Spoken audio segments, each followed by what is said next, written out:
evacuation announcement.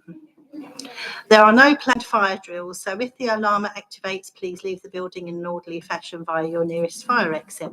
Please use either the fire exit through the main doors of the hall or the fire exit to the storeroom adjacent to the stage. The fire assembly point is the island in front of the main entrance to the building. Please do not delay your evacuation to collect any belongings. Please do not return to the building until given permission to do so by council staff. Please note that this meeting will be live streamed. Please switch off mobiles or turn them to silent. Yes, so that's my laptop. Toilets and hand washing facilities are available in the foyer area.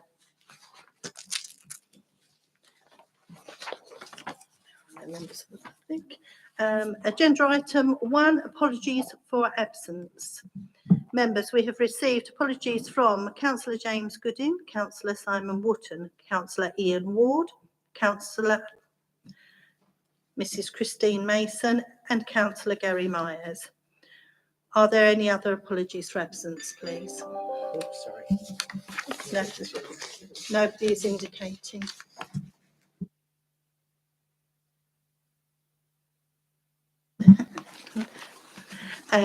Agenda item 2, substitute members, Councillor Ian Foster for Councillor Ian Ward and Councillor Daniel Efty for Councillor Simon Wotton.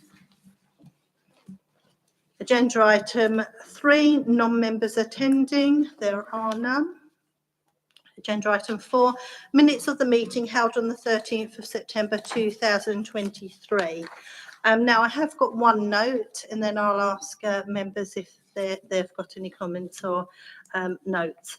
If we can refer to page 7, please, of the minutes. The second paragraph from last regarding the accrued saving from the Parks for Nature. This was queried by Councillor Mrs Mason. Officers have responded that any savings were redistributed within the same service area. So I just want to make sure that that is included within the minutes going forward. So that's in relation to that saving that was noted there. Is members happy with that? Lovely. Any other comments or questions on the minutes? Are they agreed then, members? Thank you.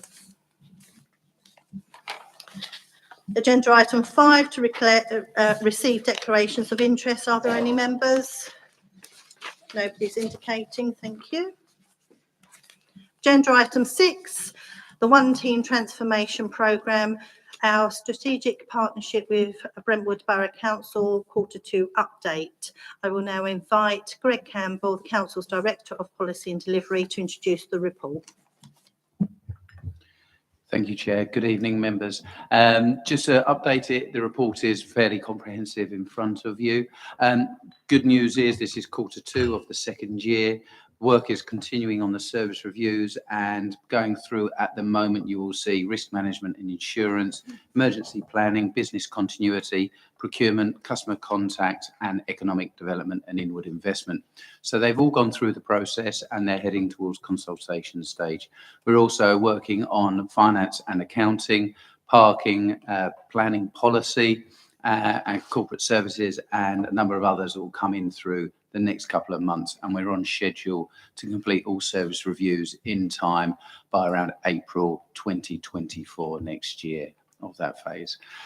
Everything else, the communications team are well embedded now, and so are the HR, and they've employed to all the positions, so they're fully complement of what they should be doing. Happy to take any questions or if there's any further updates someone wants. Thank you, Greg. Councillor Efty. Thank you, Chairman. Just 3 questions, probably quite quick. There's an unspent 56,450. Is that in line with what you're thinking? It's unspent at the moment. I'm hoping that what we're looking at is how we phase that out over the next few months in what we need to spend. Don't want to spend it unnecessarily, of course, but there are a number of service reviews coming up where we may need to put some resources to it and support the staff that are going through it as well. Yeah, and another question. It's always interesting to see how morale is on the staff. So 3.22 in every poll. As captures performance and development, career conversations to be reviewed, appraised across both organisations, captured as part of 1U conversations. Is there any way that could be anonymously give some information back to council members so we can see a broad overview of how the staff are doing with morale and stuff like that?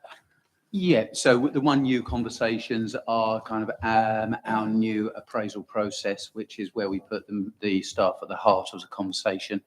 We ask how they're feeling, how they're getting on, what training needs, how we support them, and making sure that they're achieving the targets within the council that we want them to achieve. In terms of feedback on morale, I can look at how we do that. We are looking always at kind of what we call pulse surveys, where we ask kind of residents, where we ask the staff how they're feeling, what it's like, and we can report that back in the future. So that's one way we can do it for you members, if you want that included. If it's not in the next quarter, it may be the one after that. I'd have to check with HR when we're doing that next pulse survey. Okay. What I can, sorry, do you want, is that all right? Sorry. What I can say, we recently had a staff briefing where we took a number of questions, and I would say it depends where staff are on the spectrum of service reviews and sometimes how they're feeling. Okay, thank you. And the last one, you're doing an engagement consultation, which is going to come reported back to the council later this year.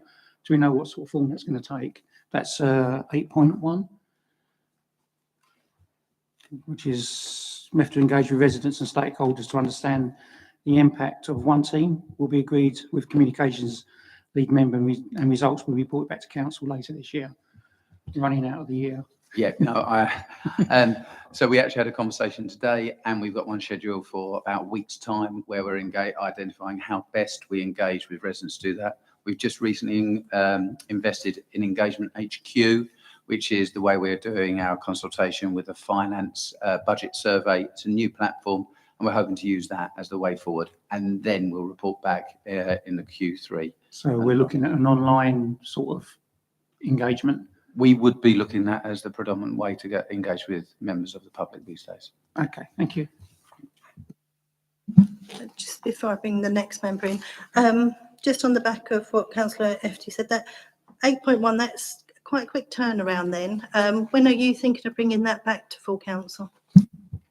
So even though the survey may be taken before the end of this year, it probably won't be back until the early part of next year to reporting wise, just because of the timings of cabinet and things. So on the back of that then, Greg, 8.1 will need amending.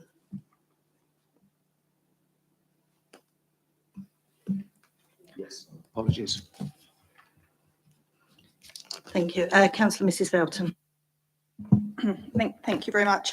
It's pleasing to see some of the initiatives that have been taken, and I just want to touch on Appendix 1, the risk register. Again, positive that risks are seen to be coming down or staying the same.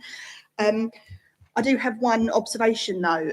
Staff accommodation is seen as a risk. It's been widely discussed that morale could or will or is suffering as a result of location of some of the staff. And the fact that the South Street in particular is not deemed suitable, it's not compliant in a number of ways. Is it suitable to add an extra risk onto this risk register around accommodation? Because if morale goes down, if staff leave, that puts the one team transformation at a huge risk. So I just wonder, it doesn't show up anywhere as a risk for our team. And I personally see accommodation as quite a large risk, and other members across the council have had similar discussions. Yeah, thank you, member. I quite like the thinking of that. Actually, it's not necessarily the property itself, but the risk is that they leave, which will impact on the one team. I will take that away and I'll add that into consideration and see where we can fit it into that risk register and how that works through. Is that okay? Thank you. Does that answer all your questions? Yeah, thank you. Any other members' questions? Councillor Foster, please. I noticed, sorry, thank you. I noticed from the list of services and so on, a number of business cases were due for completion or review during September. Quite a long list. Are they all completed? Apologies. So a number of them have completed. There are one or two still outstanding with some information on, but we're expecting them to come through in the next month, those ones that are still outstanding. And does that include the reviews as well of those that are completed but were due to be reviewed, I mentioned? So, sorry, Councillor Foster. So the reviews of the ones that have been completed already? Sorry. On some of them, it says business case scheduled to be reviewed in September or by September.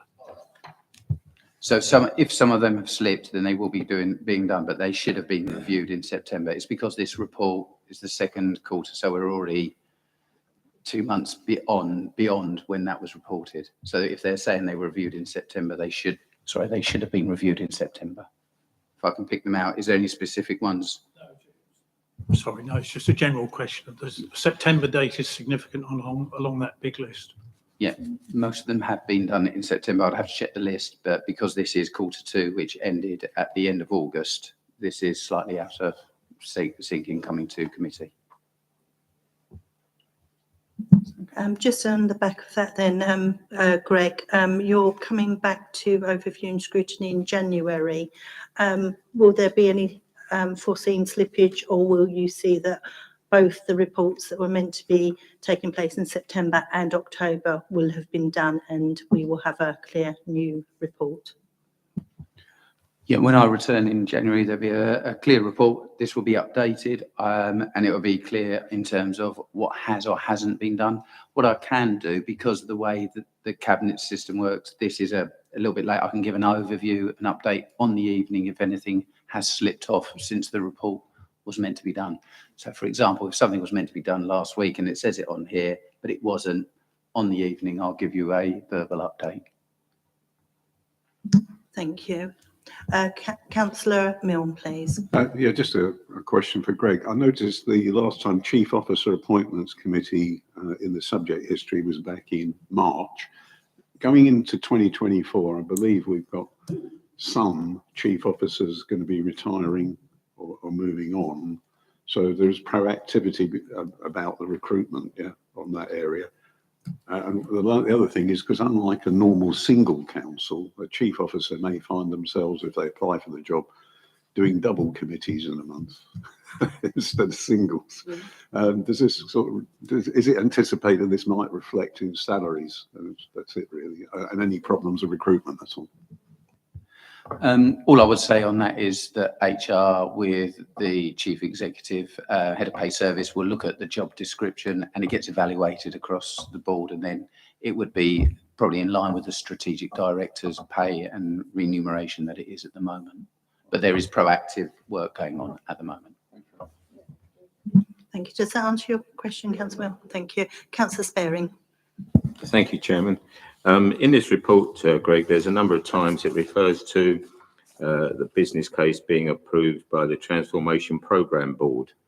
Who comprises of the Transformation Board? The board here comprises of the leader and deputy leader of Rochford Council and the leader and deputy leader of Brentwood Council, along with the chief executive. And can I just ask as a second, how often do they meet? Is it a continual meeting monthly or Monthly. what? Monthly. Okay, thank you. Monthly.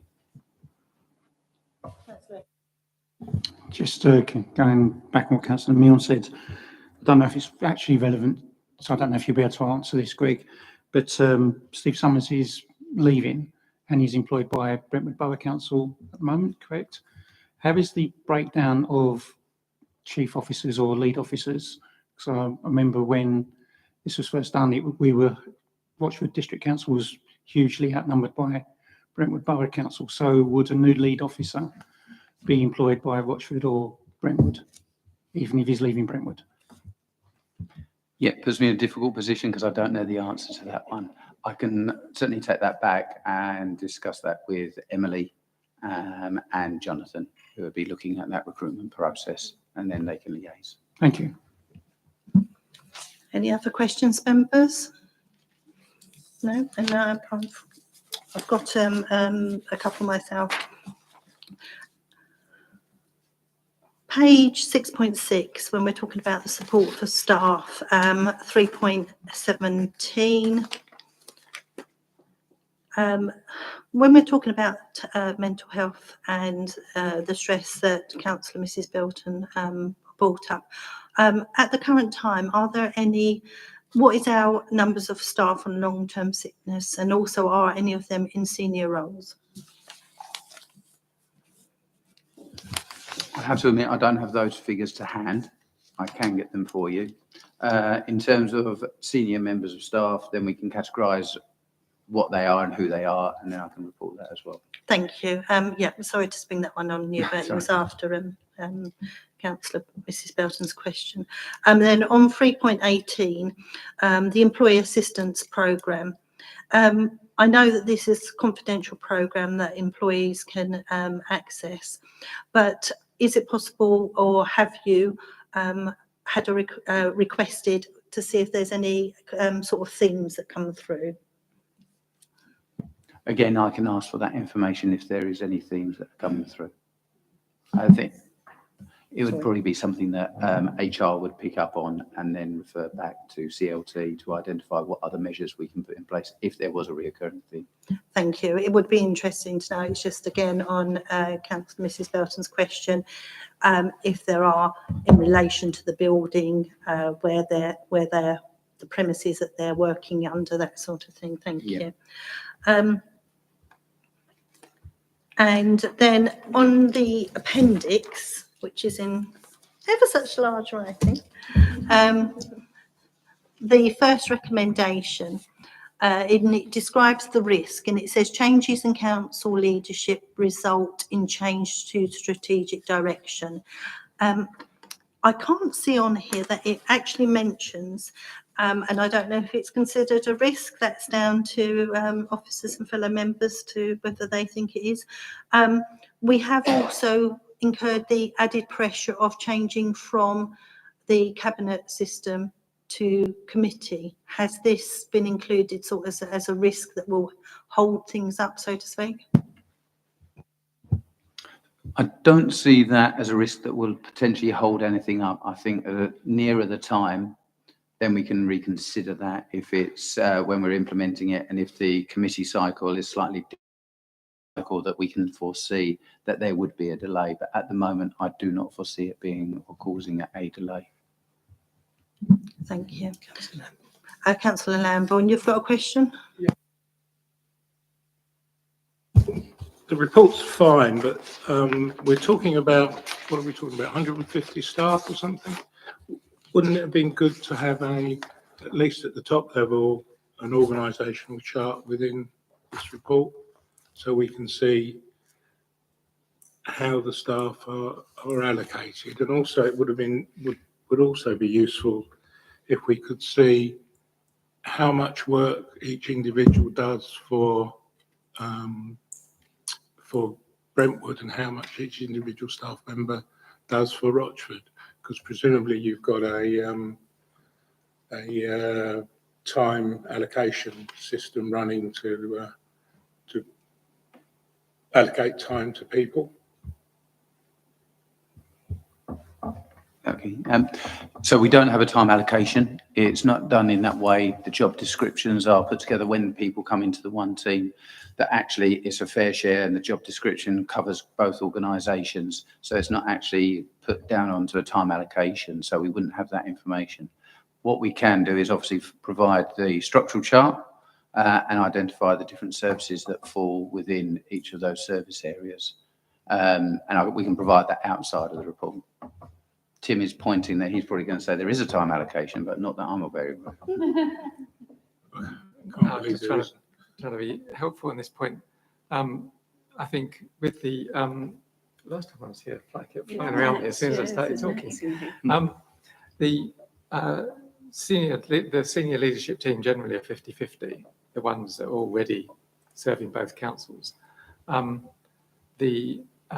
Obviously, if a service hasn't gone through the one team process, then they're either Rochford or Brentwood.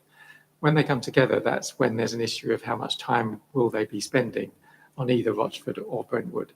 And so it's only once it's going through and gone through the one team process where it becomes an issue. I speak from experience because I'm working on the finance review at the moment, and Brentwood has a housing revenue account because it has a housing stock, which involves quite a bit of accountancy. So that needs to be factored into the new team. So at the moment, and it hasn't been approved by Programme Board yet, the business case, but at the moment, like for like, Brentwood finance team will cost more than Rochford finance team because there's more staff needed because there's more accounts to produce, as a simple example. So we are trying to factor those things into the change. Thank you. Your mic's on. Any more questions? Councillor FD. Going on from what you said, that's what Councillor Belton said, there might be another risk with the committee system risk to members risk, not understanding how it will work, because I've got no idea how it's going to work.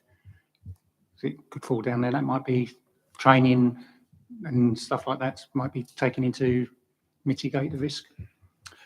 So, Emily, you're obviously the strategic director who's working on the new committee process and how that will work with colleagues here at Rochford. We'll probably bring that in so that members are aware of how the new process will work. I would hope that would be part of the training, but I will refer it back to her and take it in as one of the risks. Would that go in there as a risk? I wouldn't. Part of the one team, because it's sort of, no, it's not really, is it? Because it's just Rochford doing that. I wouldn't even say just because it's Rochford. I wouldn't see necessarily that being a risk to one team. I think it's a risk to the committee system itself, and I'd probably take it that way if that's okay, members. Yeah.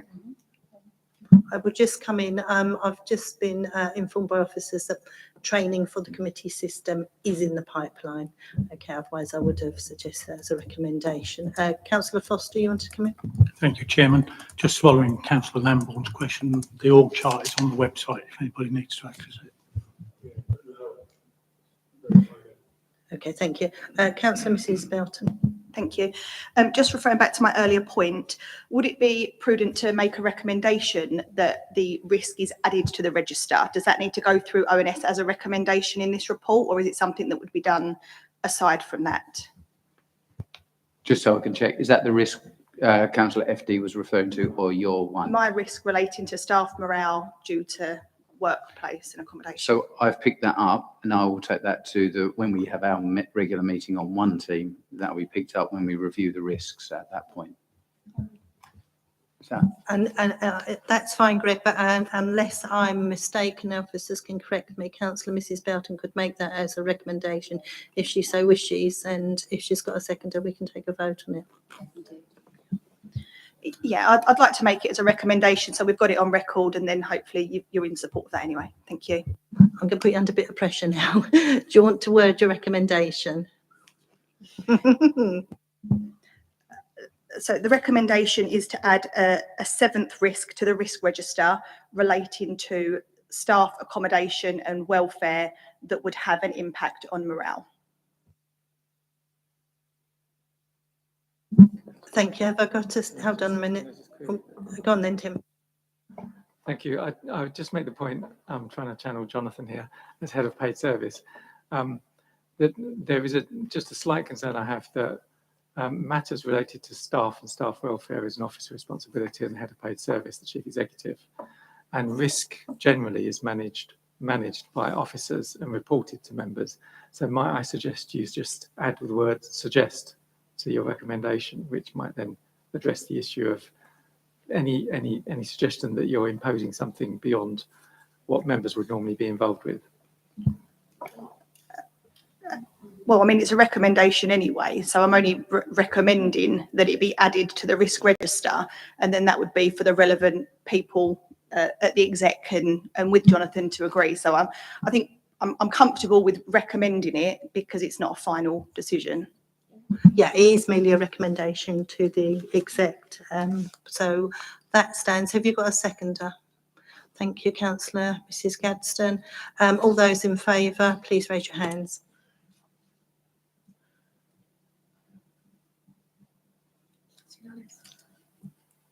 Was it?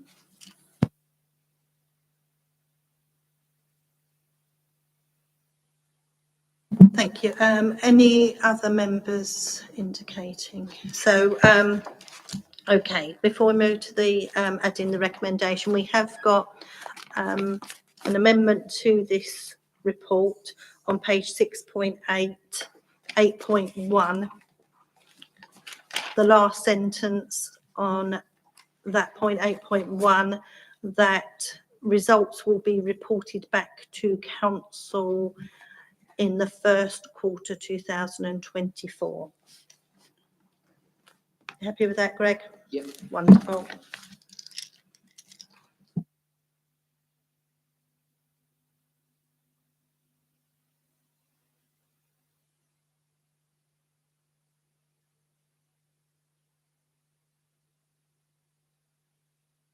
Councillor Lambourne, we're just on the paper now, there's no more questions.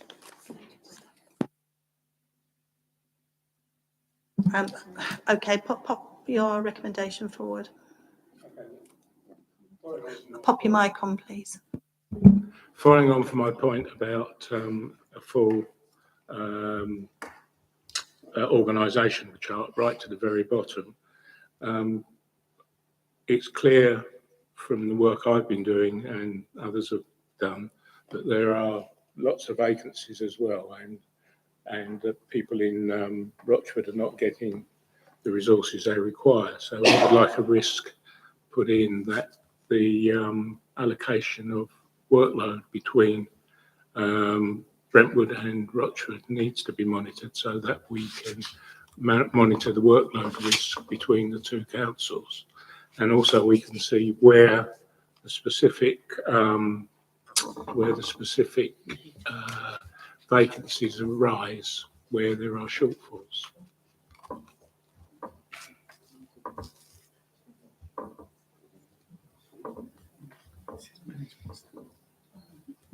Councillor Lambourne, that's not so much of a risk, so therefore wouldn't be a recommendation. But are you saying you would like to see more detail in the forthcoming report to show if there's vacancies and areas? And where the work has been done and allocated. Is that possible, Greg?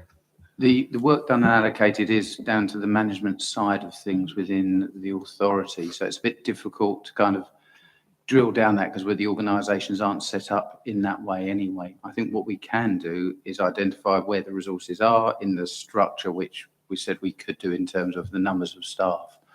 In terms of sickness, those figures can also be provided, but generally the other stuff, which is about how work is allocated, is down to the manager. We can also report on vacancies, so you can see where they are. That's not an issue. We have that information already. It wouldn't necessarily be in my report or this report. It would probably be in performance monitoring. Yeah, I'll be honest, Councillor Lambourne, this is more of a strategic overview as opposed to operational. But if the officers can feedback that information for us, as Greg has offered. I would have thought part of the strategic overview would be to know where the work was being done and who they were doing it for.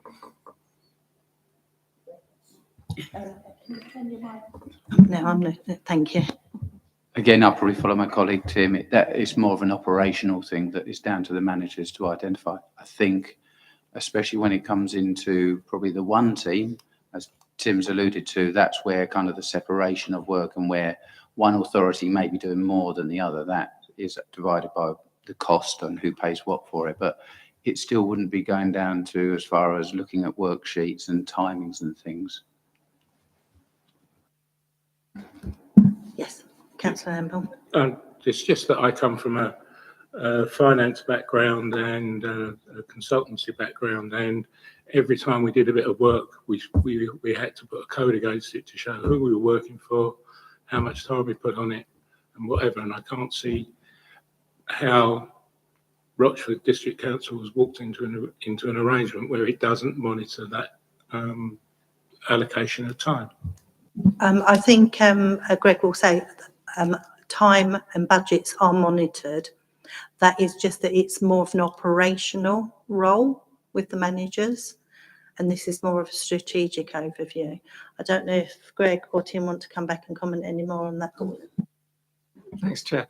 I'm trying to capture the essence of Councillor Lambourne's issue.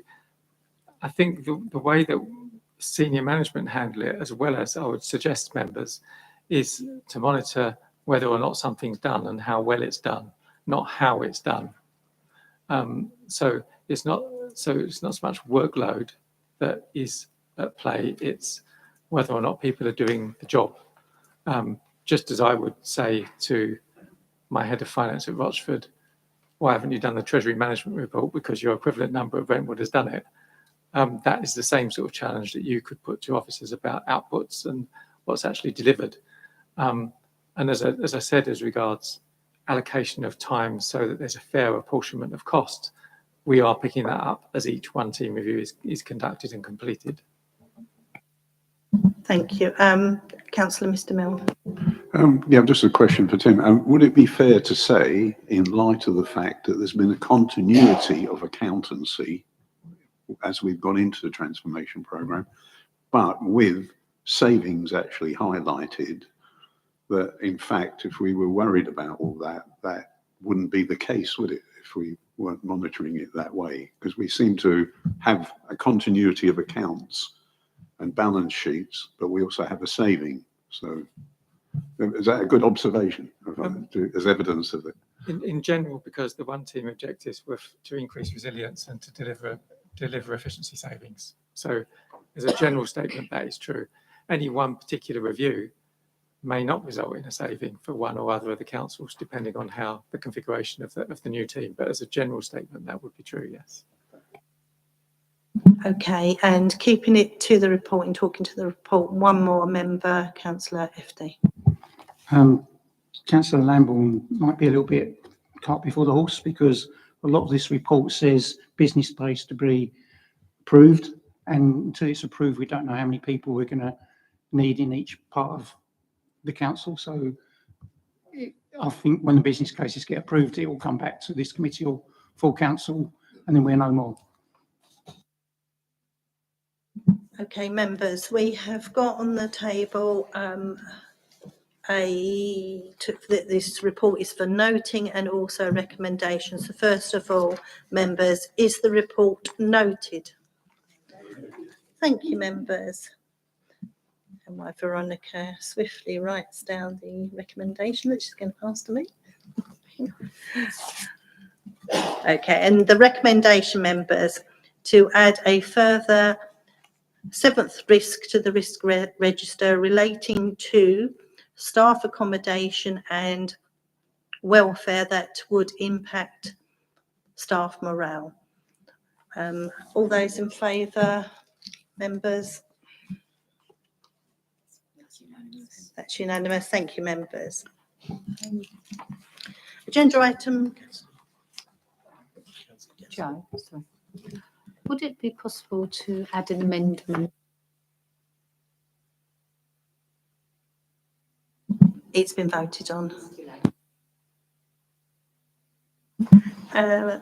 Members, agenda item 7, Treasury Management Quarterly Review 2023-24. Members, I will now invite the Council's Director of Resources, Tim Willis, to introduce this report. Thank you, Chair. This is the first Treasury Management Report of the financial year. We have an extra one to produce from now on in accordance with the new or revised Treasury and Prudential rules, which are national rules. The report highlights relatively high but falling inflation, and the same for interest rates going forwards. The higher relative level of interest rates helps investments, and the latest rates being earned are around 5%. We are forecasting a surplus against budget for this year of 457,000. So we'll exceed our budget income by 457,000, which has been built into the budget monitoring report that went to the executive on the 21st of September. The council has no borrowing. Current borrowing would cost in excess of 5%. One other thing I'd mention tonight is that I've contacted our Treasury Management advisors called Link Group to arrange a training session on Treasury Management for members. So I'll let all members know when that date is and try and make the date a suitable time. Probably do it jointly with Brentwood as well, because it's a bit of a specialist subject. Happy to answer any questions. Members, Councillor FD. Sorry, Chairman. Just a couple investments and balances. So it takes an average level of funds of 20.8 million. What part of that is actually ours? Because I know we collect funds from other people and we probably invest them before we have to pay them to Essex and whatever. So what actually do we actually have, which is actually our money invested?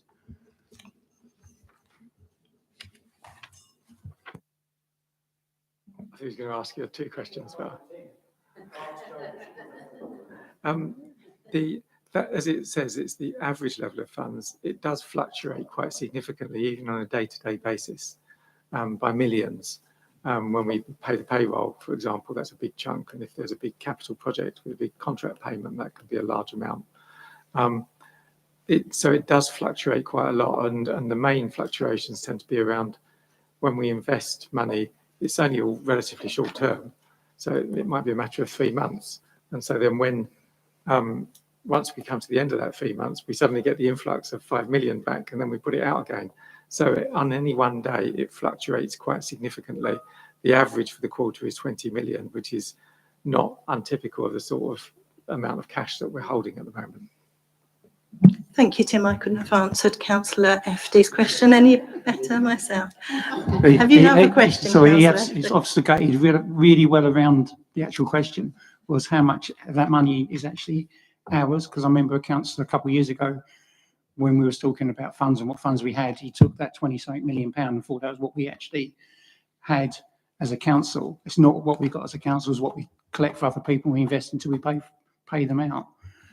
Yeah, I try and compare this with personal savings. So if you have a personal savings account and you have some money stashed away that you can use for a specific purpose or for a rainy day, you've really got that cash and you know you've got that cash.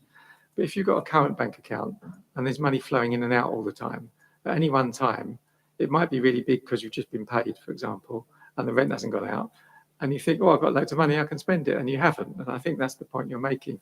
That's what this 20 million is. It's like a current account figure, it's cash.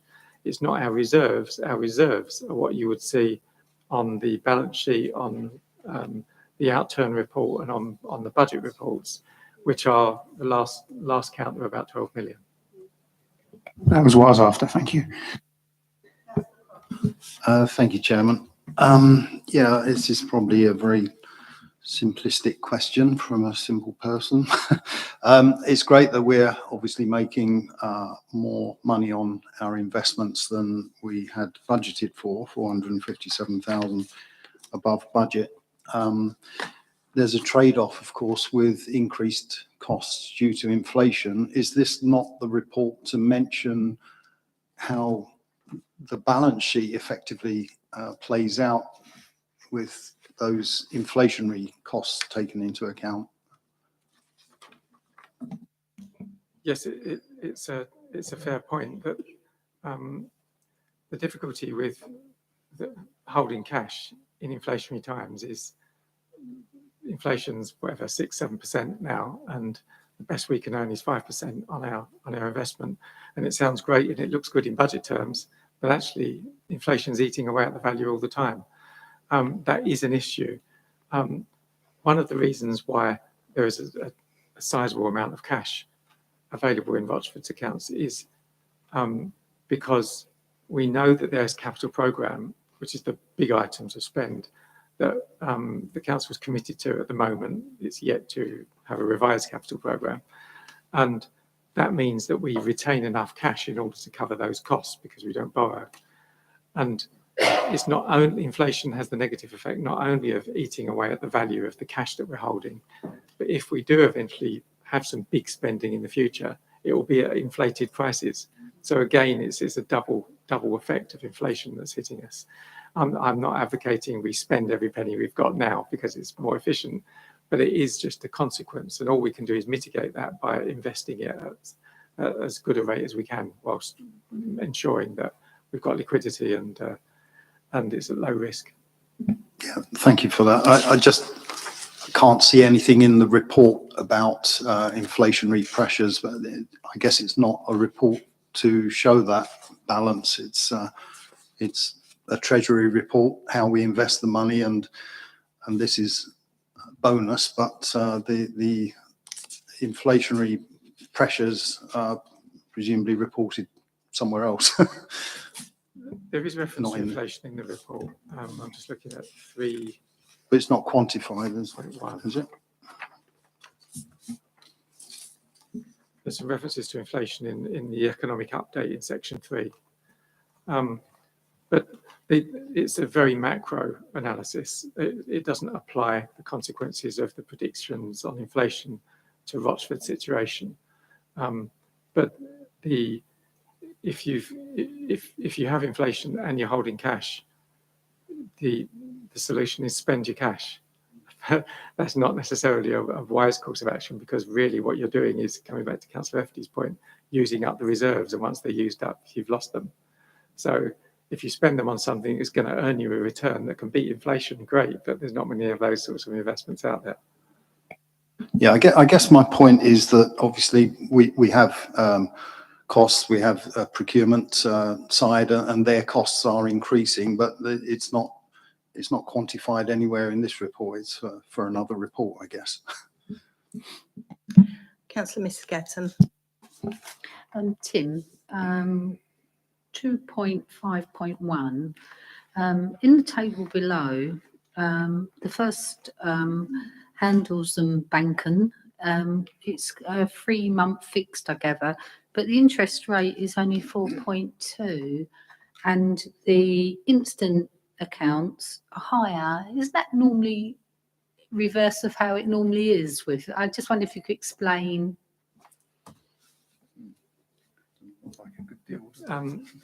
Yes, in general, notice accounts offer a higher interest rate as a general principle.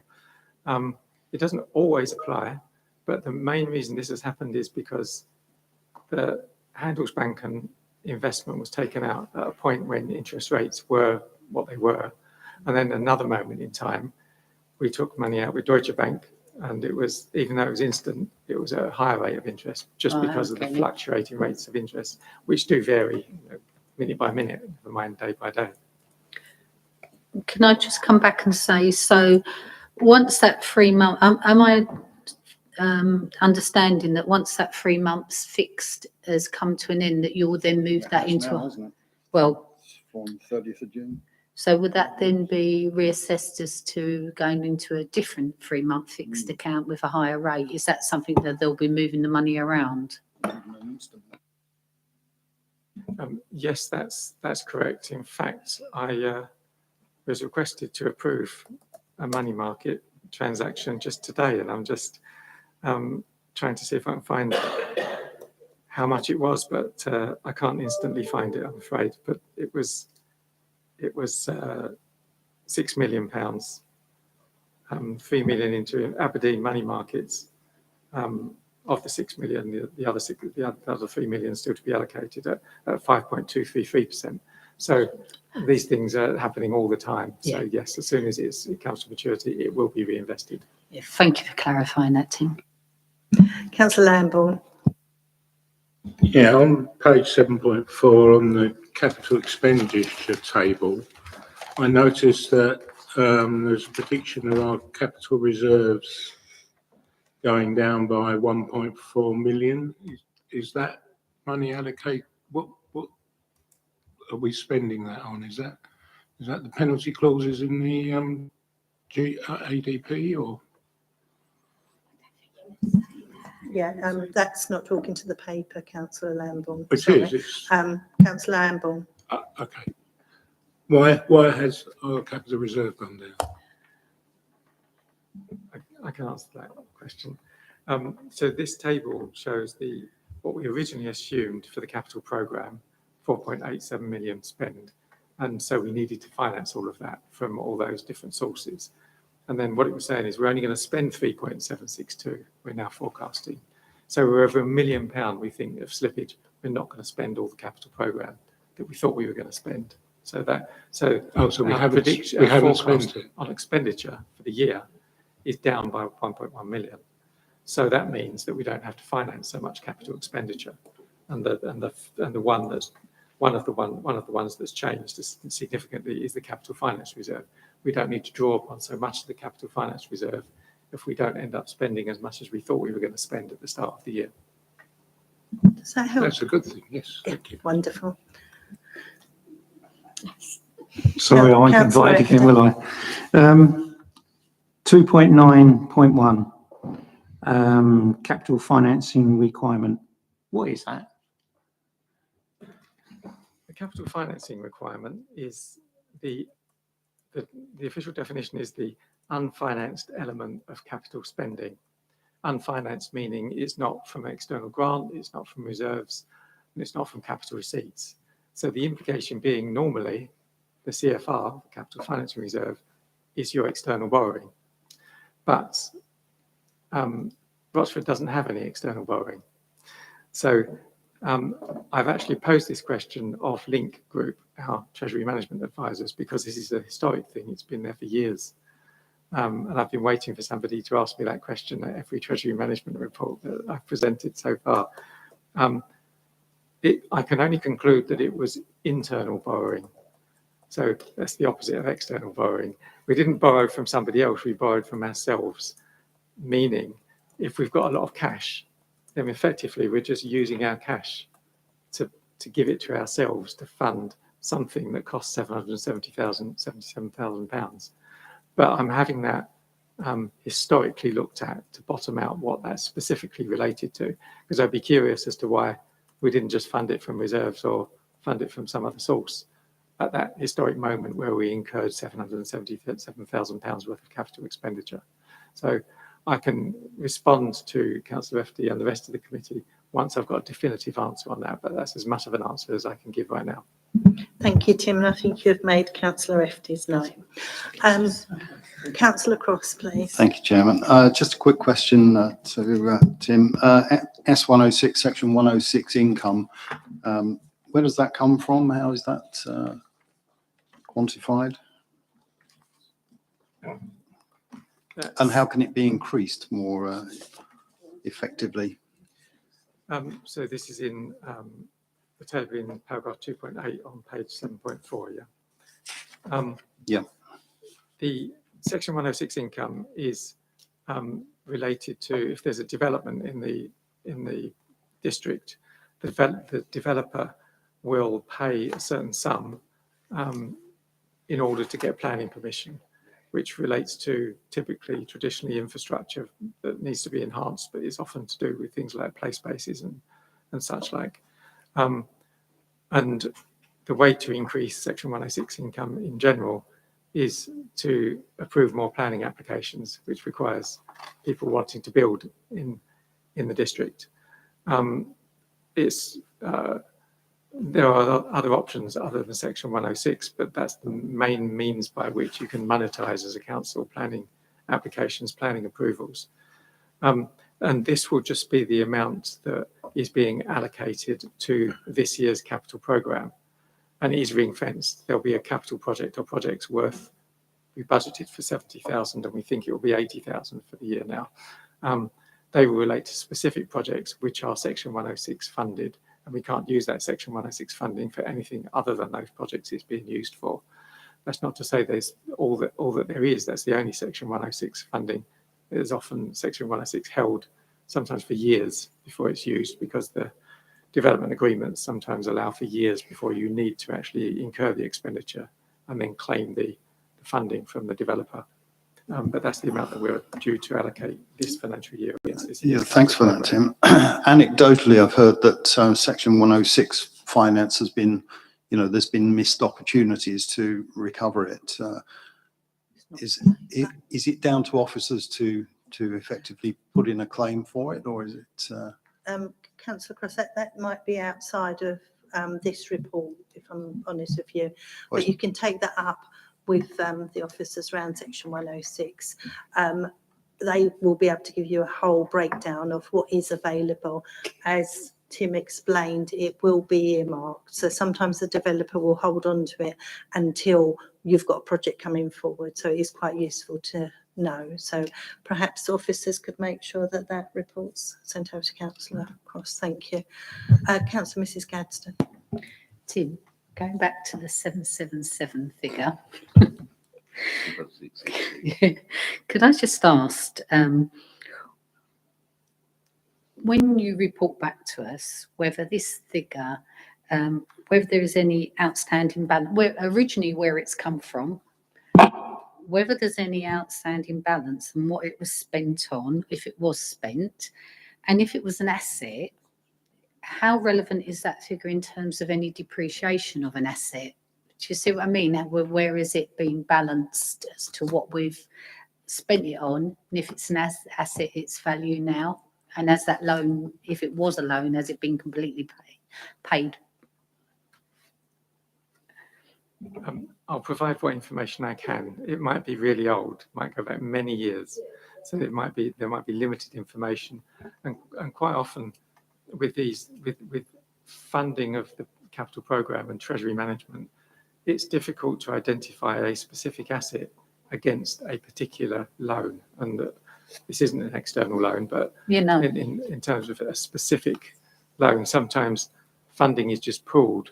So there'll be a whole program to deliver, and then there'll be a whole program to finance, and all the financing pot will be put together, and then trying to allocate which bit of finance relates to which capital project isn't always that straightforward. So I can't be sure I'll be able to identify an asset against the liability, if indeed it is a true liability that we have of £770,000. So Tim, will we get to understand whether that figure should be continued to carry forward or whether it should be written off? Yes, that's one of my objectives by consulting Link. If it's not real and we can take action to remove it, I would rather have a clean zero CFR rather than having this continued on. If it costs us £777,000 to remove it, then I might not want to remove it. But if it's just making a decision to do so, then I would be keen to encourage members to approve such a decision. Thank you, Tim. And we've got one more question for you. Councillor Foster, please. Thank you, Chairman. Sorry, 2 points. Councillor Cross's comments about S106 has reminded me that we did agree some time ago that there will be a quarterly update report on S106 money, which I haven't seen for quite a long time. Second point is, I'm being a bit flippant here, I hope this doesn't lead to a recommendation to encourage builders to build more homes. I can answer your question there, Councillor Foster. We were just talking about that.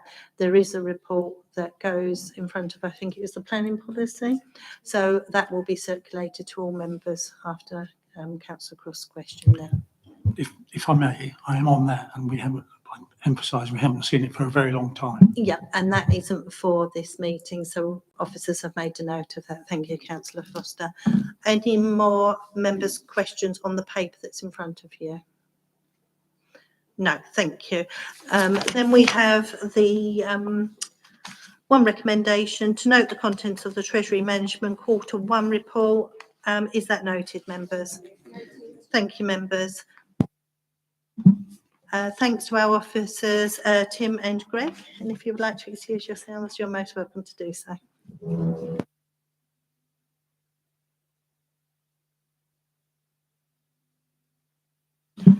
Members, agenda item 8.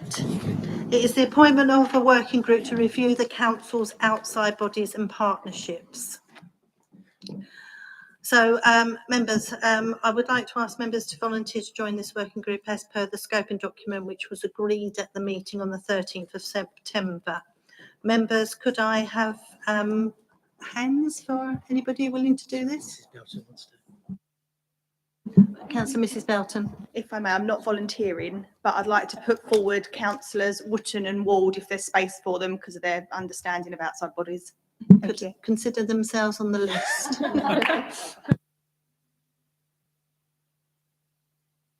Any other members like to put their names forward? Councillor Lambourne, thank you very much. Councillor Payne, Mrs Page, sorry.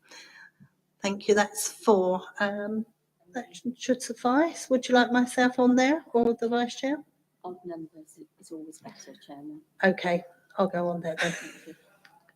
Thank you, members. That was easily done, wasn't it? People will make sure they're here next time, won't they?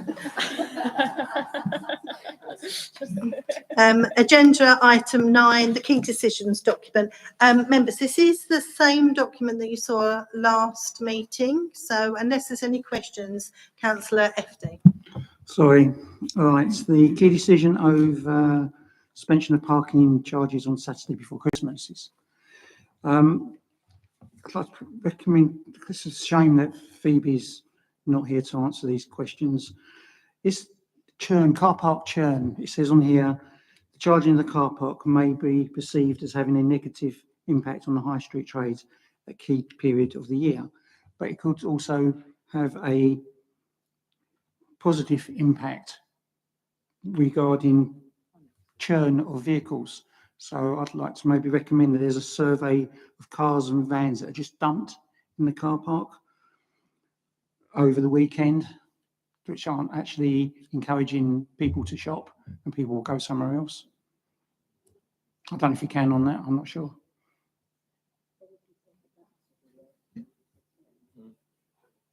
That will be taken back to the officer, Thank you. Councillor FD. Any more comments on the key decision documents? Councillor Foster.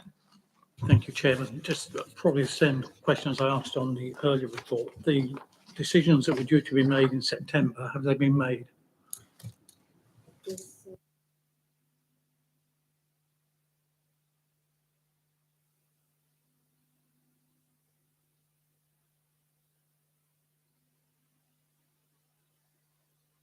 Sonia will just advise on this one. So the Environmental Health Service Plan went to executive in September and was approved. And similarly, the Modern Slavery Act 2015 key decision went to executive in September and was approved. That's the two. Thank you. Thank you, Councillor Foster. So that's the key decision document. No other show of hands. Agenda item 10, the work plan. Members, again, you've got this in front of you. Our next meeting in December is quite a full meeting. January, we could bring forward one of the 3 items that need to be scheduled. It's got 24-25 on there, Sonia. Is that correct, that date? Because I thought it was for this work plan.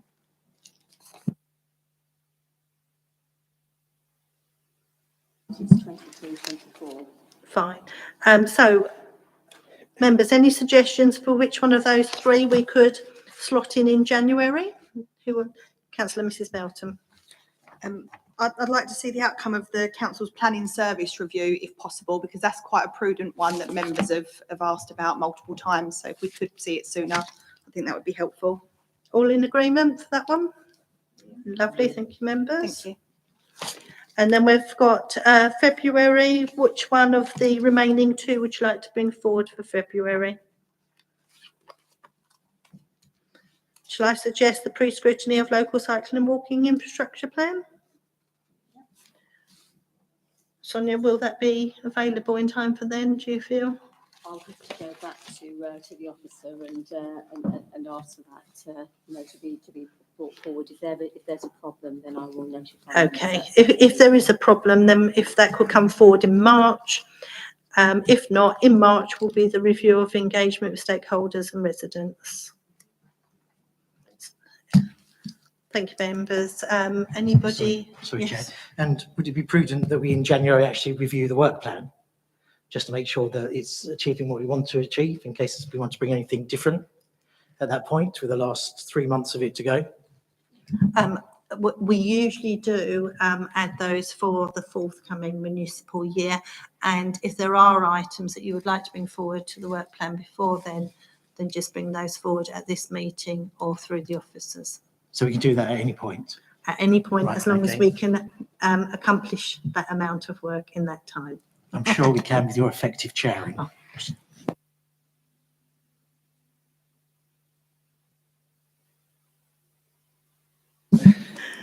On that note, members, I will close the meeting at 8:30. Thank you very much for your attendance.